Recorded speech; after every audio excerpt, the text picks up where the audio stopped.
Jelajah kampus 3R akhirnya tiba di Sabah dan Sarawak. Bukan selalu dapat datang ke sini, jadi kami mengambil peluang ini untuk bertanya pendapat mahasiswi tentang liputan media terhadap wanita Sabah dan Sarawak. Dalam mengangkat suara-suara wanita agak kurang berbanding dengan yang berada di Semenanjung. Overall pun memang terhad, apalagi wanita kan.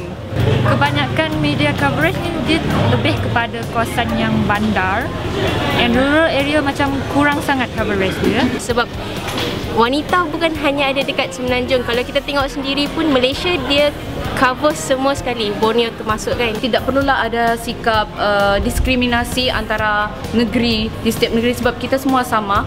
Seperti yang kita tahu, sumbangan Sabah dan Sarawak banyak juga kepada Malaysia. Bagi pula untuk wanita-wanita Sabah Sarawak ni untuk menonjolkan dorang punya bakat supaya dorang lebih dapat berjaya.